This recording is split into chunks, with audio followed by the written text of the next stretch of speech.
Well, thank you. How about you? I'm doing well. Thanks for making the time. Is this still a good time for you? On time. Excellent. Um, I'm just going to pull up some of the details here that I have. All right, great. Sounds good. So very quickly, Dan, I'm a senior machine learning engineer. Some of the stuff that I have worked on involve prediction, classification, ranking, anomaly detection, and so on. And I'm looking forward to this interaction. Um, I hear you're a strong candidate, so I would like for you to get started. Just kindly introduce yourself, please. It's great. And so, what I like to do when I'm doing an introduction, I actually like to tell a story that I think might help you see how I approach things, not just in software development, but much beyond. And so, if you're cool with that, I'd like to tell you one, I think, a funny story that is going to help you see a lot. But if that's not your jam, we can totally talk about something actually very specific to my work history. So, which one would you prefer? Tell me the story, please. Awesome. Yeah. So, many moons ago, I was still in college, and I had to find a car to go to my summer internship, which was a couple of miles off the campus. And so I ended up buying a beat up old Saab for $400 or $500, believe it or not. And so when I called my dad to tell him that's what I bought, his first question was, did it come with all four wheels included? Because it was in a really bad shape. But it was a good car. It was taking me from point A to point B for a couple of days until it stopped starting. So I would put the key in the ignition, I would turn the key, and nothing would happen. Dead silent. So I thought I bought a lemon, and I tried a whole bunch of things, nothing worked, and I ended up calling the previous owner. And when I told him about the problem, he started laughing. He said, "Did you try moving the floor mats around?" It turns out it came with the generic floor mats, which would slide under the clutch pedal, and so I could never press the clutch pedal all the way, which would prevent the engine from cranking. It's a weird thing that happens only with stick shift cars. And so naturally, I go to eBay, I try to find the replacement mats. Lo and behold, they're between 250 and $300. So half or even more of what I paid for the car. So there's no chance I could ever afford that as a college student. So I came up with an idea to make my own. So I go to Craigslist. I found the same exact car for sale. I ended up calling the owner, arranging for a meetup. And so I go to meet the owner and I bring a huge piece of cardboard that I grabbed from my buddies in maintenance. And so when I met the owner, I brought a cup of Starbucks coffee. I can't remember exactly what I brought. And I said, "I'm really sorry, I'm not here to waste your time, but I can't afford your car. You see that embarrassing, ugly thing over there? That's mine. But what I really wanted to ask is to see your floor mats, if I can." And he looked at me like I'm an alien, basically. He's like, "Sure, I got nothing to lose." So he gave me his floor mats. I put them on a big piece of cardboard. I traced the outline. Then I went back to my dorm room. I cut that big piece of cardboard. And then I took an old industrial rug because during the summer I was also working in maintenance, mowing the lawn and whatnot. And so they had these big industrial rugs that they were going to throw out and replace them with the new ones. So I just asked if I could keep one of them. So I took that rug, I put my cardboard stencil on the back of it, I traced the outline, I cut it with scissors, and I made my own floor mats that were a perfect fit. They would never slide under the clutch pedals anymore, and it solved my problem for about $15, which is 16 to 17 times less money than what eBay wanted. And so the reason I'm telling you this story is because that's exactly how I approach anything, not just software development. When I have a problem, I don't stop at the first, third, fifth, or 15th obstacle. If there is a problem that needs to be solved, I tend to solve it sooner or later without giving up. And I think that is really the core of who I am as an engineer and as a person. But that's the story I love to share. If you have any questions, we can talk about it, or I can just tell you more about work examples, or we can switch to the next topic, whichever one you prefer. No, thank you for that narrative. It's a interesting nugget about yourself. No, that's great. Appreciate Do it. you want to quickly run down, maybe in 30 to 40 seconds, quickly run down through a quick sketch of your work, starting with the most recent, please? Yeah, so right now I'm Microsoft and I'm working on MSN. Um, you probably used MSN at least once in your life. A funny thing about MSN is that I use it as a teenager and then it sort of dropped off my radar for like 10 years. And then I started using it again when I started working on it. And so when you go to, if you have Edge on your computer, if you're a Windows user, probably going to have the first thing, the first web browser on your computer. When you open a new tab, you're basically seeing my work. And so one of the recent work examples I had there was introducing a new feed that optimized the loading time and ended up bringing in $1.6 million of additional ad revenue for the year. Before that, I worked on LinkedIn, and one of the coolest things I did there was introducing a quick help widget on LinkedIn's flagship. And so if you go to LinkedIn today and you click on your Me menu, you're going to see a drop down. And when you click Help, the thing that pops up is the widget that I built. And what's really cool about that is that at the time of its release, it was used by around 1.5 million people every day. And I built a core functionality where you can move it around the screen without any lag in vanilla JavaScript. I actually had to go beneath the framework that was used at the time. It was Ember. I'm not sure if they still use that. I had to write that in vanilla to get these speeds. And I was at LinkedIn for 6 years, so I have plenty of other interesting projects to talk about. But do you want me to go further in the past, or this is enough?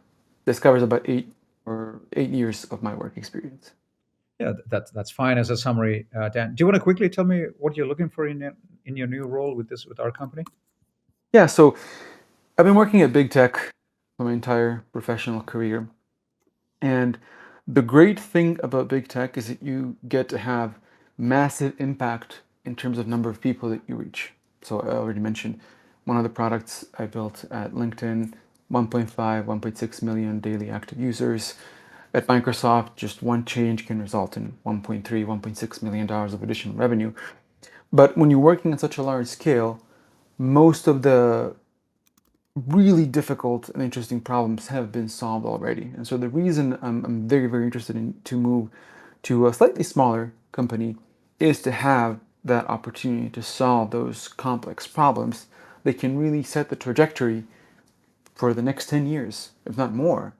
And so that the intersection of engineering complexity and the impact it will have to our users, that's what really attracts me. The gnarlier and the more difficult the problem, the more interesting it is. Because to me, it's like a Rubik's Cube. It's a challenge, not an easy one. Usually it's actually the opposite of easy. But the more difficult it is, the more energized I feel by solving it. Does that answer your question? Yeah, thanks.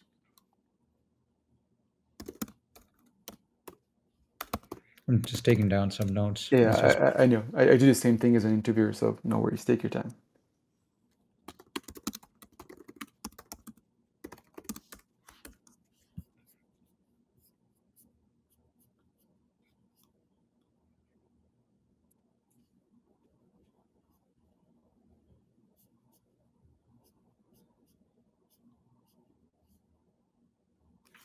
Let's look at a little bit of scenarios from your past, Dan. Do you want to tell me about a time that you drove a project, or it doesn't have to be a complete project, it could be just an initiative within a project or a larger work stream that had a measurable business impact? Yeah, actually, the one I just mentioned, the most interesting project was that quick help at LinkedIn. So for that project, I was a team lead, and my manager gave me two other coworkers to work with. So we had our own smaller squad within the bigger team. And I was responsible for not only coding, but also project management and communication with our PMs, with my manager, and with the stakeholders who were outside of our team. And the reason I'm really proud when talking about that project is it's one of those unique scenarios where you get to deal with engineering complexity, but also huge visibility for users. That was one of the projects that ended up being called out at LinkedIn All Hands a couple of years ago. And as soon as the project was released, we noticed a 30% decrease in number of clicks that users need to take and hoops they need to go through to get help. Because there was a trend. We noticed that about 80% of all help requests at LinkedIn were focused on just 20% of the problem, like it usually is, 80-20 rule. But this was pretty spot on because most of the questions people were asking was, how do I reset my password? How do I cancel my subscription? How do I remove someone from my friends?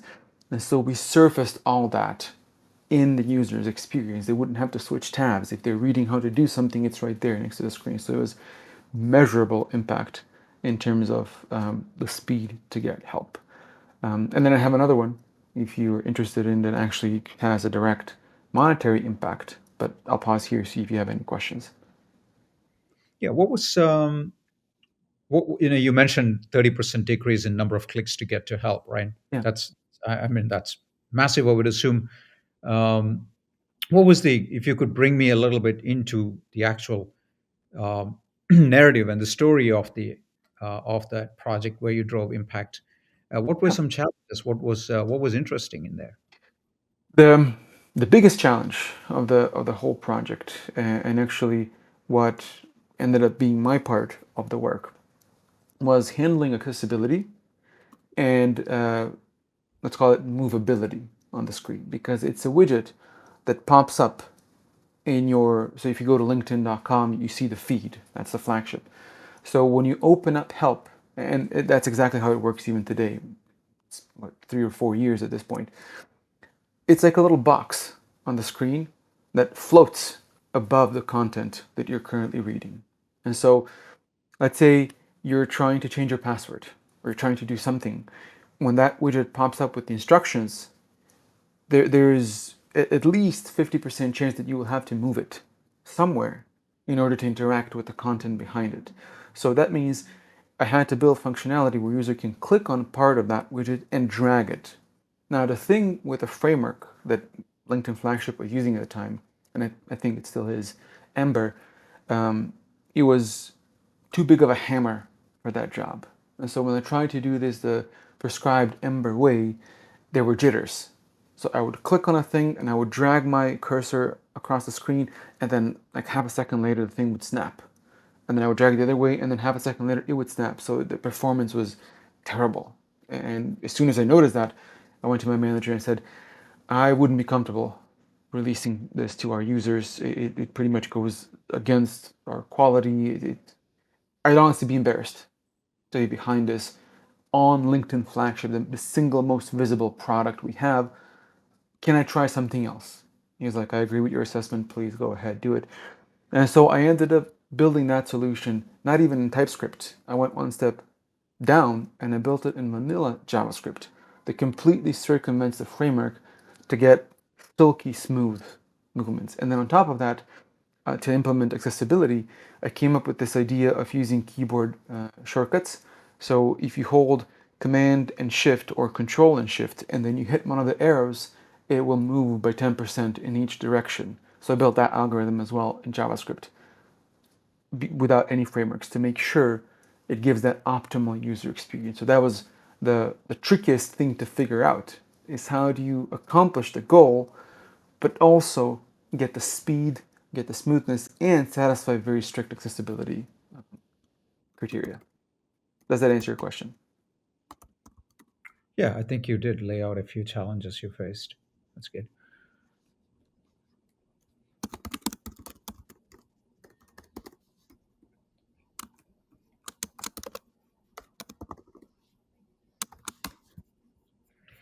Looking back at that project, Dan, is there anything that you would carry with you into future projects, or anything that you have carried on to other projects from something you learned from that engagement? The biggest thing I learned from that, and the philosophy that still guides me today, is when I run into a problem like that, you know, old Dan, when he runs into a problem like that, he would think, oh, there must be a better way to do it within the confines of the framework, within the world that already existed, because LinkedIn is probably the biggest Ember project there is. And so the lesson I took from that is the moment I notice that there's something wrong with how I'm supposed to solve a problem, I take a step back and I start questioning the fundamentals of it. So I go immediately, okay, is this a performance problem caused by framework? Is this performance problem caused by my algorithm? Is this performance problem caused by the browser itself? So I don't just stop at the first question, oh, is there a better way to do it within the framework? I question everything to try to find the most optimal solution. And I like to have multiple possible paths going forward and then think about the trade-offs. Because the project I just described, I didn't just jump straight into the vanilla solution because I was thinking about, okay, if I do vanilla solution, will I still maintain the compatibility with a browser, with everything else, because it's supposed to live in a very complex ecosystem. So I tried a couple of different things. I tried optimizing the Ember solution first, and I tried doing the TypeScript because it's written in TypeScript in Ember. Ultimately, doing the research, I realized, okay, none of these are optimal solutions for my pilot. I'm just going to go straight to vanilla JavaScript. That approach is still serving me today. When I encounter something that doesn't make sense, I pause and ask, there's a phrase of like 3 or 5 whys until you try to get down to the fundamental truth of what it is you're trying to solve, and then you can build your case back up. That's probably the biggest lesson I learned from that project. Thanks, John. Let's move on to a different topic. Do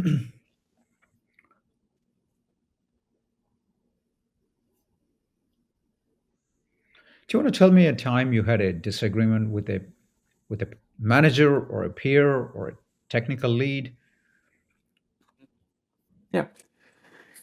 So the best example I have was one time where I had a really weird interaction with a colleague of mine. I was still at LinkedIn, and at that time I had a role. It was right before the pandemic, and so we were still in office, and I had a role of a scrum master for my team. So I would lead the stand-ups, and um, we were basically split into 2 squads because it was a pretty large engineering team. There was 14 of us, and so it became obvious that stand-ups were getting too long. So they split us into 2 squads, and I was the squad leader of one of these squads. And so we set up our processes, and we tried to follow the agile way as much as possible. But one time, it was just a weird coincidence that most of the folks were not in the office. So there, there was just enough of us for one stand up. So we combined a couple of people from one squad, a couple of people from the other squad into a single stand up. And the situation was weird because just a couple of days before we were talking about splitting the stand ups, and I was the only scrum master present that day. So I came up with this idea, hey folks, to save some time, let's all do a stand up together. And I still don't know why, but one of our apprentice engineers didn't like that idea. And as people were giving their updates, he was visibly irritated, and he's like, well, Dan, we should still split up. We should still do this. And I responded, hey, John, it's not his real name. Hey, John, yeah, I understand that's a valid concern. And normally, if there was 14 of us here, we would be split up. But now there's like 6 of us, plus the manager. There's no need. We can just do it this way, save everybody some time. The next person started giving their update, and John, again, not his real name, jumped in again. But I really think we should split this up. This is not okay. And so everybody kind of brushed it off. We finished the stand up. I go to my desk, I start working, and John comes again, and he's like, "Hey Dan, I really don't think that was cool. We had our agreed upon process. We should split the squads." And for like 30 seconds, I was speechless. Like I didn't even know how to interpret that because here he comes the third time and is trying to press this idea. And I don't think I've ever felt that bullied at work because like 2 or 3 or 4 times we're like, hey, it's okay. There's a good reason why we're doing this. I understand your objections to this. The whole team went along. Everybody thought it was a great idea, so we don't have 2 stand-ups, 3 people at each. But he just kept pushing and pushing and pushing. And so I ended that conversation by saying, hey, I really appreciate your concerns. Let me think about it. I was really just trying to de-escalate and disengage, so I had time to process that.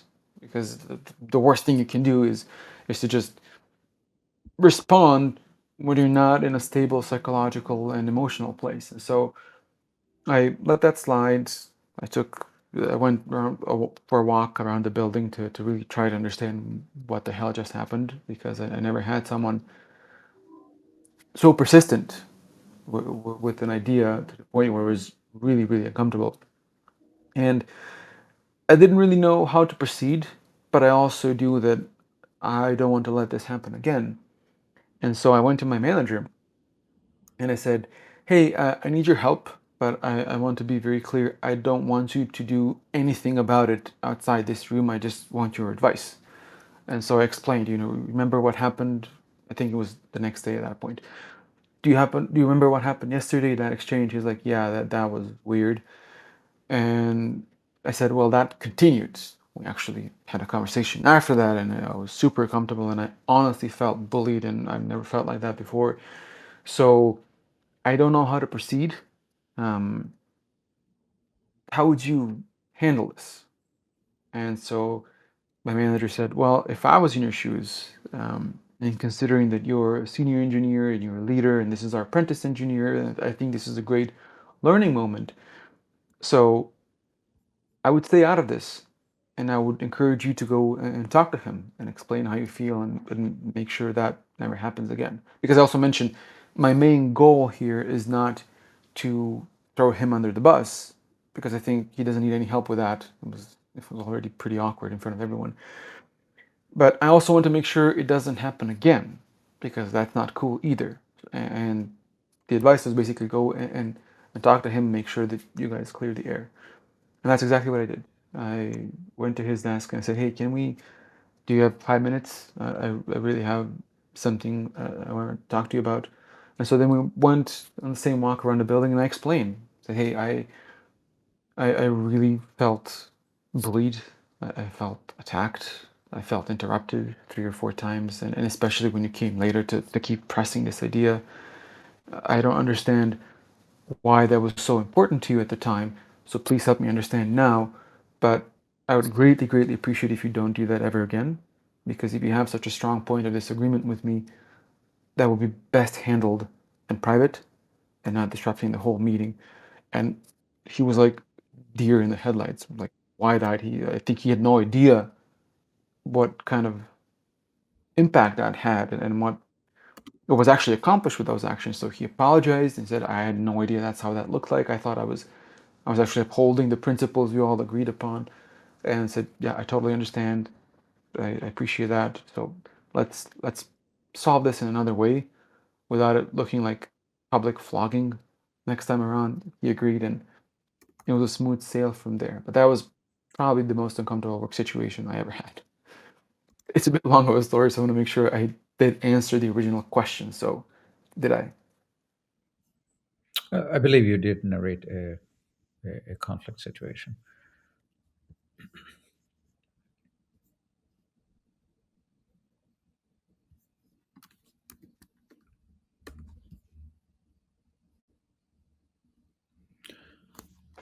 Maybe this could be at your work, in one of your previous companies, could be in academia, could be in research, or could be at school.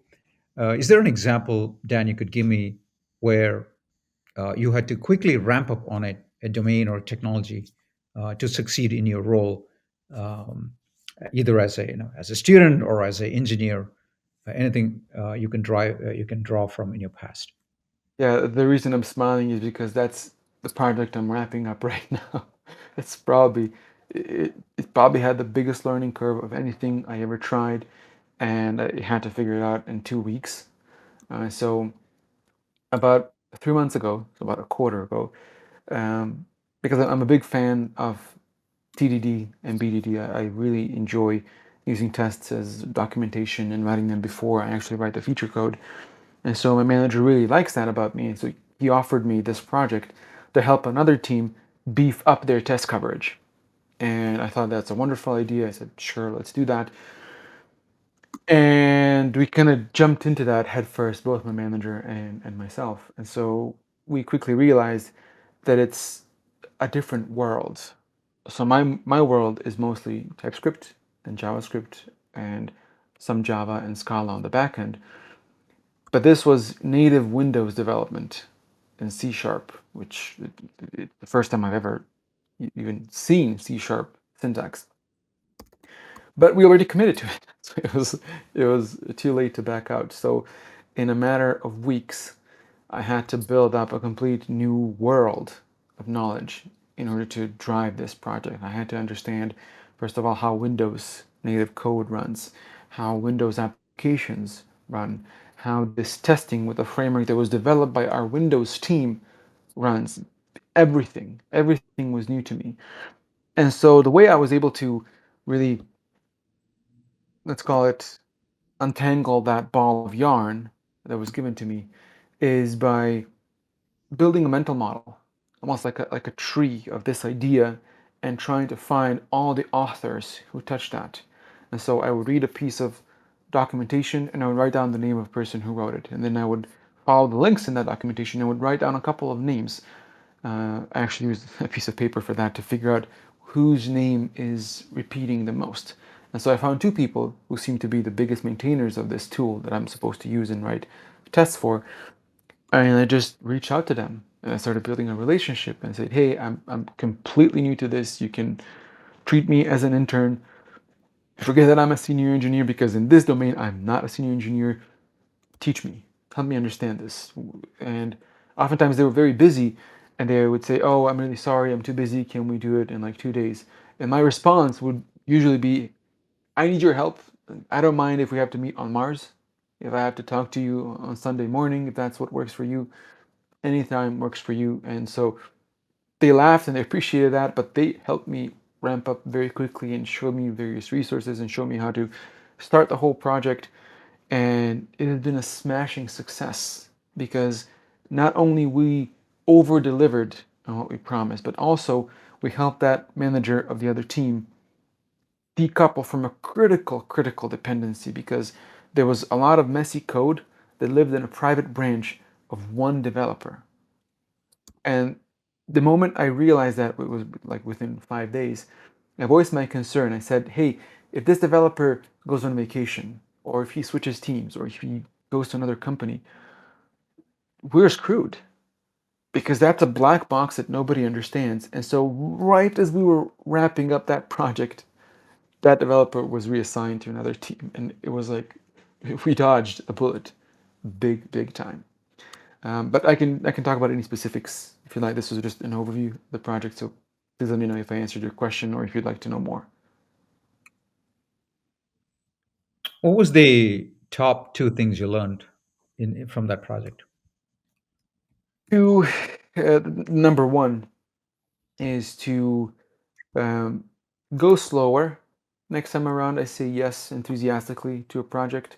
My manager said that's also a big lesson for him because when we signed up to help another team write tests, we didn't foresee that not only we will be writing tests, but we will be rewriting the entire ecosystem that supports those tests. So in the end, the deliverable we signed up for, writing the actual tests, was maybe 15% of the effort. Everything else was untangling this messy code and making sure that that private branch is merged back onto main and we're getting the latest and greatest features that the maintainers of that framework are providing for us. And so lesson number one will be, okay, this sounds like a great idea. And I do this by default. I'm still confused why I didn't do it for that project in particular. But it will be that, okay, sounds like a great idea. Let's actually take a day and read some documentation, talk to people, see what this is all about, so we have a better understanding of what we're actually committing to. And then we're going to come up with a proposal. Say, okay, this is what you guys asked us for, but this is what actually this project needs. And so our delivery time isn't going to be X, it's going to be Y or 2X or whatever that is. Um, that has been the biggest lesson, sort of the biggest aha moment for myself, thinking, okay, even though I do this normally, it can still, this enthusiasm can still sneak up on me even with the best intentions, and it can come to bite me in the ass. sometimes down the road. And then the second biggest lesson I learned was, I mean, I knew this before, but this was really cemented this time, is embracing the beginner's mindset in domains where I truly am a beginner, and not hide behind the title of a senior engineer, because the moment you cross that doorstep into another world, it's meaningless. I really was a beginner. And I think that people from that team who were helping me ramp up genuinely appreciated that, because I didn't pretend like I know things. I wasn't ashamed to ask stupid questions. And I ended up building a great relationship with another team. And later I had the opportunity to help them out with something else. So if I had to summarize that, number one is curb your enthusiasm at the beginning of the project. I couldn't resist that. And then the second one was the importance of relationship. It really cemented this idea that even in software development, coding is actually the smaller part of the job. People. That's the biggest part of the job, and managing expectations and knowing where to go, knowing how to talk to, and having great relationships, because we all need help. So being easy to work with and having great communication skills can make or break your career. So those are two biggest points.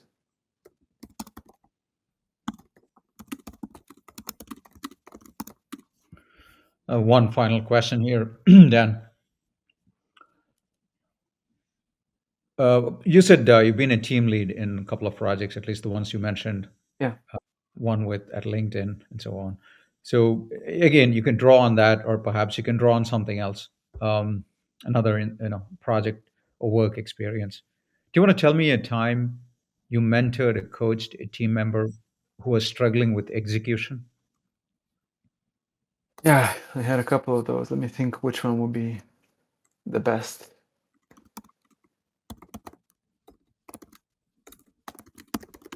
I have two.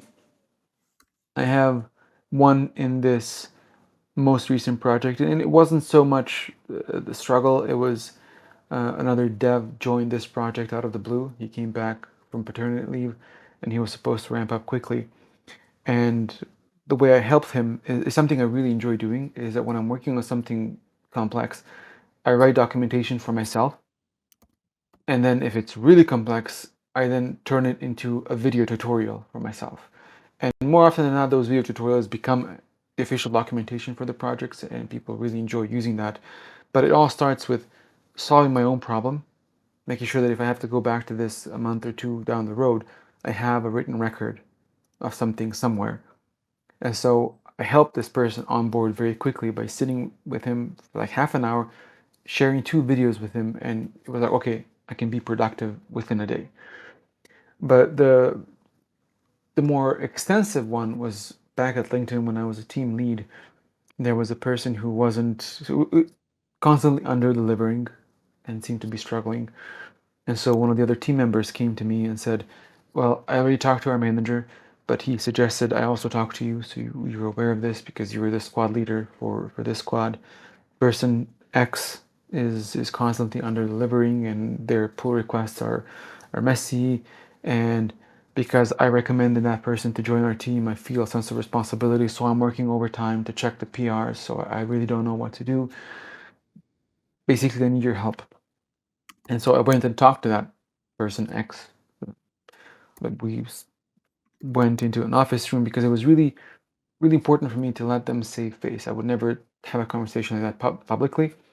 And I explained the situation, said, hey, this is all new to me, but I want to make sure you are aware of this, you understand what's happening.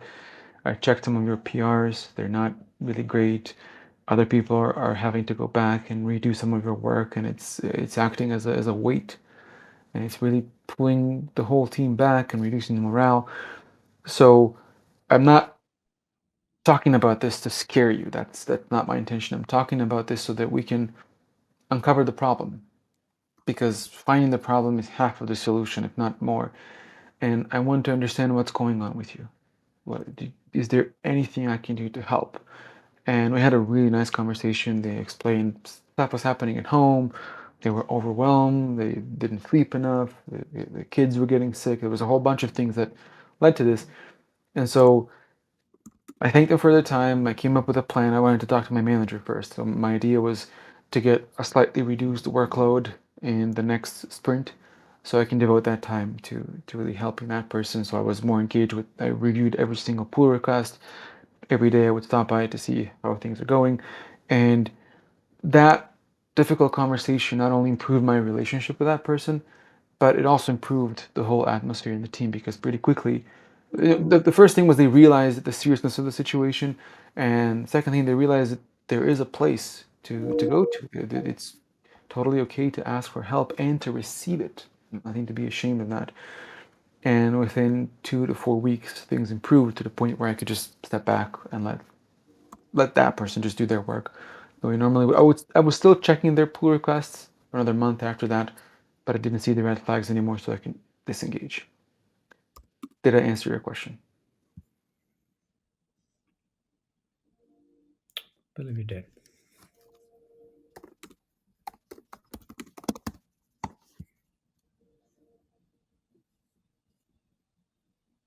Oh, well, I said one last question. I think I lied.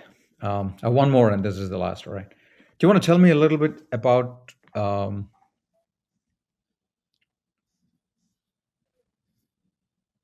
competing teams or almost orthogonal teams with orthogonal compulsions or motivations? Have you ever been in a situation like that? If you have, please tell me what you can share. If not, hypothetically, if there are two partner teams that have competing priorities, how would you handle them? Let me give you a quick overview of a really strange project I worked on. And before diving into details, you can let me know if that qualifies as a competing because it's a unique situation. So, long story short, back at LinkedIn, we had this machine learning team, part of the AI org, that was trying to develop a chatbot, and they were scraping LinkedIn Help Center because the team I worked on was Help Center, and so they were scraping our content to try to build this chatbot, and they built the whole thing without ever talking to us. They basically came to us with a finished project, and they asked us to integrate it somewhere. So they first built the tool, and then they were trying to find customers, which was already a red flag at the beginning. But they asked us to integrate it, and we thought, okay, this is a great idea. And then as I started doing that integration, I realized it had a whole bunch of problems. It was scraping content that had, um, let's call it illegal HTML tags that we were using to annotate our stuff in the Oracle database. So there were a whole bunch of problems. And I ended up having to stop that collaboration altogether. And they were pretty upset for a while because they really wanted to push this to show that the chatbot was worth it. And so I can tell you more about that discovery phase and how I basically called, okay, we have to stop this. This doesn't make any sense. But first, let me know, does that qualify as the example story for your question? Yeah, I'm curious to see how you navigated that scenario. Yeah. So I was the lead engineer in that project as well, and it was basically taking the tool that was built by another team that they were very eager to push that. Um, as far as I know, it went all the way up to VP level. Was advocating for this tool to be integrated into LinkedIn Help Center, and it sounded like a great idea on paper. It was supposed to be a chatbot. It was supposed to be a chat widget that I would have to implement, and it would allow users to open the chat and ask a question, and it would either answer it directly or surface relevant articles that would help users. But red flag number one was that they came to us with a completely finished product that had not only it was finished without our input, and we were supposed to be the host for that, but it was also built using jQuery, and it had a terrible UI. That there was no matching colors, there was no matching fonts. It looked not half baked. It looked like it was 30% baked UI.